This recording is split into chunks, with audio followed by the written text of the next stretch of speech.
I thought the Balogun thing was just especially with the Trump's involvement and the non-transparent way it was done, the fact it was just the chairman of the disciplinary committee sitting on his own. It just, I think that was the final straw for many, many people in football and outside and fans.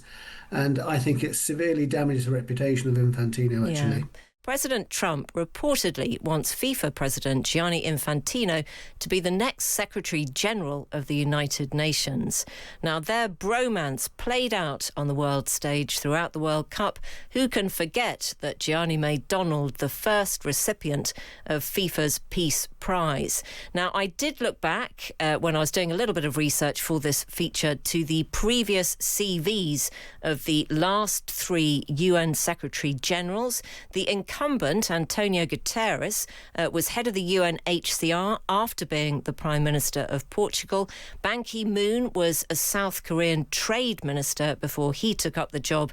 And Kofi Annan was head of UN peacekeeping missions. So that gives you a little bit of an idea of what you should have in your back catalogue. And could it be possible that Gianni Infantino, one of the most unpopular figures in world sport, would be able... Okay, I'm being talked at in my ear now, which is why I've stopped talking. And now I'm very much hoping, as is everybody who's listening, that Dr. J. Simon Rofe can join our conversation now. Dr. Rofe, are you with us? I am indeed. Oh, my goodness. Literally across the country, people are breathing a sigh of relief. Thank you very much indeed for coming on the programme. I was just going through some of the previous CVs of the last three UN Secretary Generals, and it kind of makes sense, the type of things they've done before getting to that job. Could it be possible that somebody who has run, and maybe that's in inverted commas, FIFA, could genuinely be considered for the job? Thank you, and pleasure to be here. It is possible in the sense that the United Nations is an organisation that has welcomed many different people into its halls. It recognises a number of experiences and qualities that have seen people adopt the role of Secretary General. At the same time, it would be remarkable. Mr. Infantino's career, he is a career FIFA diplomat. He has spent a great deal of his working life in the halls of FIFA. He has been exposed to its character over many decades. The diplomacy that's taken place in FIFA is not a million miles away from that takes place in the United Nations. It represents national constituencies, football federations rather than countries, and they are represented by a single entity within FIFA as they are within the international system that the UN represents. So there are a number of useful parallels. In terms of the finances and the social responsibility, the ethics, the morality of the organisation, one of the exercises I've often done with my students is to take the front page of the UN website and the front page of the FIFA website. And if you remove, the titles of those two organisations, essentially they are there to make the world better for their people. And it is a remarkable thing to think that a sport, albeit a global one in football, can be seen in the same light as the remit of the United Nations to save succeeding generations from the scourge of war. So in both instances, you see a real concurrence of values, but the tools at their disposal, one being around football and the other, the attributes of the nation state, are very different. Sure. So, and thank you for pointing all of that out. And I wish I'd had a lecturer like you, because that's a very clever thing to do. But we can see a crossover of a skill set, but not this man's skill set. Isn't that the point?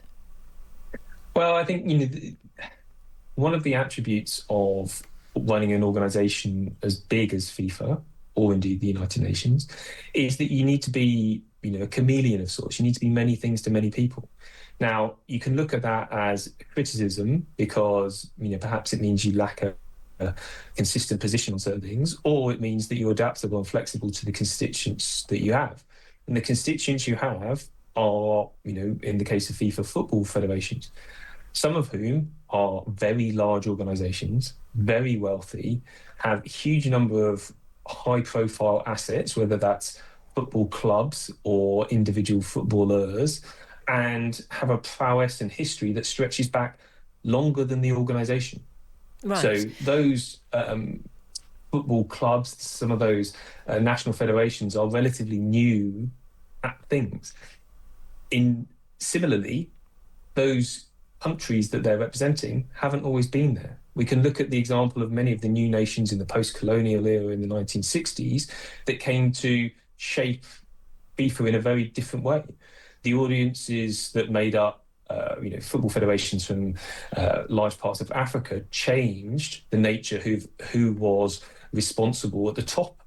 So in Mr. Infantino's commitment to putting 48 teams into this last men's World Cup, to increasing the number of teams in the women's World Cup next year in Brazil, and the proposition only at this stage of a 64-team World Cup into the 2030s, appeals to more and more of the constituents. Sure. When the World Cup was only 16 teams in 1966, there were only approximately 60 countries in the world recognised.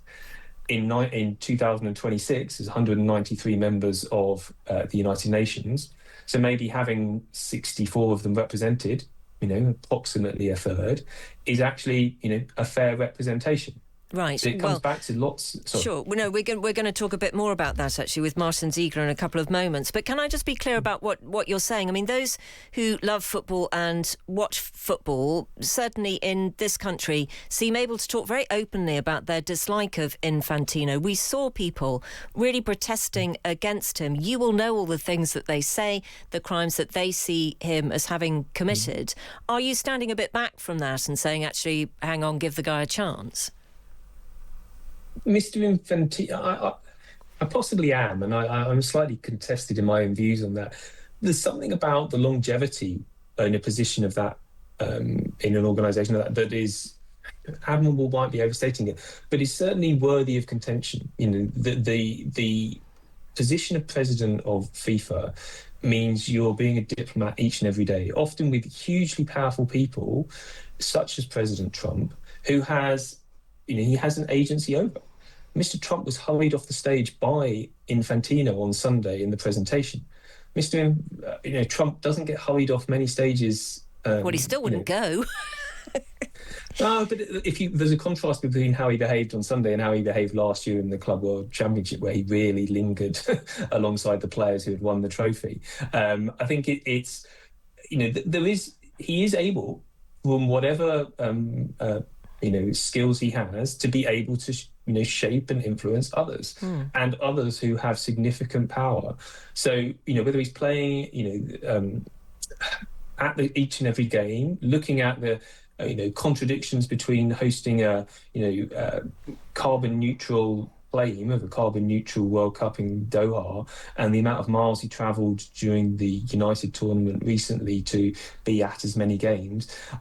Those contradictions are, those that we can point to lots of individuals in positions of power. So Infantino's individual characteristics, certainly aren't to my taste necessarily, but the skills as matched up against the job description, I think there is a case that he's meeting those requirements. Well, very interesting stuff. Thank you very much indeed for joining us. And I know that we changed your time slot and we're very grateful to you for being amenable to that. That's Dr. J. Simon Rofe, a world-leading expert in sports diplomacy.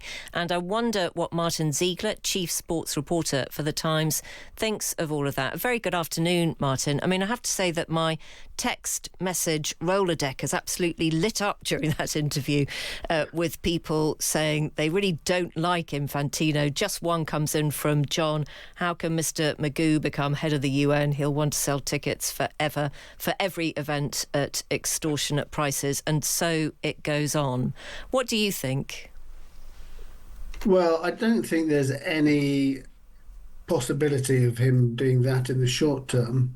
Probably because at the moment he's earning something like $6 million a year as the FIFA president, and the United Nations Secretary General gets about $227,000 a year. So quite significantly less, and I'm not quite sure he's prepared to take that sort of wage cut in the minute, especially when it's basically guaranteed for him until 2031. So I wouldn't be surprised if he has those sorts of ambitions post 2031. I'd be very surprised if he gets it, knowing the sort of appointment process for that.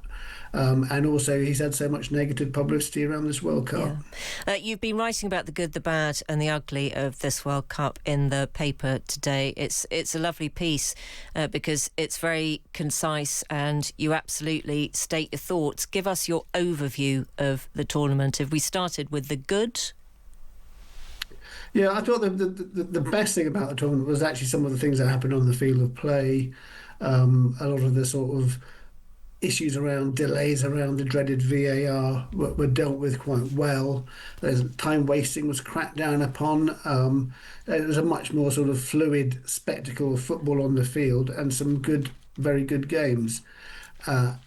That I think those were certainly the good things. Yep. Let's talk about the bad, and specifically we were talking about sport and diplomacy and this maybe meeting of non-minds between politics and sport as well.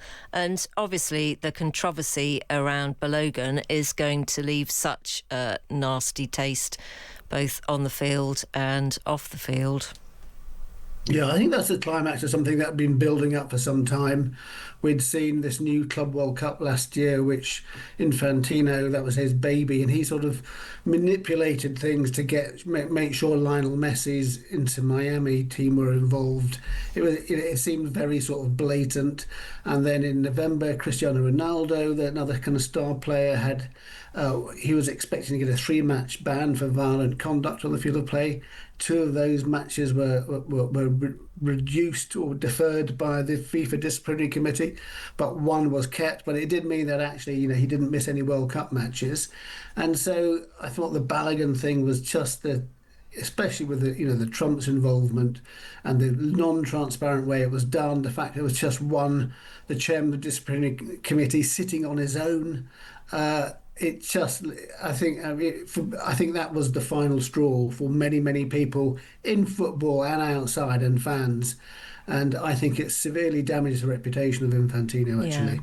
Yeah. This was an expanded World Cup itself, and it is set to get bigger again. I mean, there are obviously football organisations who don't want that to happen, but do you think it will? I don't think it will, actually. I think it's being sort of weaponised as a threat by Infantino now. Perhaps as a sort of bargaining chip. He wants to get some other things across the line. The South Americans want a bigger World Cup, and I think it suits him to sort of talk it up. But when it comes to it, I don't think it will even go to a vote. I think he will try and trade off and perhaps get an expanded Club World Cup or have that more often every 2 years instead of every 4 years. I think he would prioritise that rather than go for 64. I mean, back in March, he was giving out messages that idea was dead in the water. So I think it's sort of convenient he's resurrected it at this point. Yeah. And you're writing the report card for the England squad. What does it say? Well, I think the squad did pretty well. I think they were exhausted. I mean, I think that's partly to do with the demands of the Premier League season. It's such a highly physical competition. So I think that's one issue. And I think, the other sort of negative report is for Thomas Tuchel and his substitutions in that final match. And I think it will take a lot of time for him to get over that particular right. And game. do you even want to see him back in school next term? Well, I think generally, if you're having international football, you should. My view is you should actually have. If you're picking players to represent the team from one country, you should do the same with the coach and the coaching staff. So that's just a personal viewpoint. I don't mind Tuchel at all. I think he's probably a good guy and a good coach, but I think he made some mistakes in that tournament. Were you Wayne Rooney about the halftime entertainment at the World Cup final? Yeah, I'm afraid it was. I mean, I didn't like the fact, FIFA broke the rules. It should only be the whole break should only be 15 minutes long, and it's actually more than 27 minutes. So they Yeah. broke their own rules. I don't really see the point of it. I don't think it went down particularly well in the stadium.